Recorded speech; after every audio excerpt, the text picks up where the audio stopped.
মাত্র আমার সঙ্গে আমার একজন পরিচিত মানুষের দেখা হয়েছে। তো উনি আমাকে বলতেছেন যে ঈদটা তিনি অনেক কষ্টে কাটাইছেন। তা আমি জিজ্ঞেস করলাম যে কেন ভাই, কি জন্য? তা বললো তার ওয়াইফরে নাকি ভূতে ধরছে, কালা জাদু। এখন আবার কি একটা শুরু হয়েছে, কালা জাদু করছে, ভূতে ধরছে, জিনে ধরছে। তো আমি বললাম তো কীভাবে বুঝলেন যে ওনাকে ভূতে ধরছে, জিনে ধরছে? তো বললো কি যে ওনার ওয়াইফ নাকি রাত্রেবেলায় দেখে যে আমাদের বাসা তো মেট্রো স্টেশনের কাছে, মেট্রো স্টেশন রাত হলে ফাঁকা হয়ে যায়, বা আশেপাশের থেকে দেখে যে সাদা শাড়ি পরে একজন মহিলা যাচ্ছে, চুল ছেড়ে যাচ্ছে। তো সবই তো বুঝলাম। আমার প্রশ্ন, ভূত যদি ভূতই হবে তাহলে তার কাপড় পরার দরকার কি? আর কাপড় যখন পরেই তখন সে শুধু সাদা শাড়ি পরে, মানে সাদা কাপড়ই পরে ভূতেরা, আর কিছু কোনো কালার খুঁজে পায় না?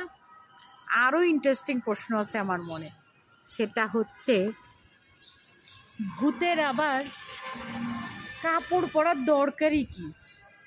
আর ভূত যদি মহিলা ভূত হয় আর কোনো পুরুষ যদি দেখতে পারে, তখনও তো আমার মনে হয় সে আরও সুন্দর করে তাকায় তাকায় দেখার চেষ্টা করবে যে আসলে ভূতটা ফিগারটা আসলে কেমন দেখা যায়। ভূতের ফিগার দেখার জন্য তখন ছেলেরা উদ্গ্রীব হয়ে পড়বে।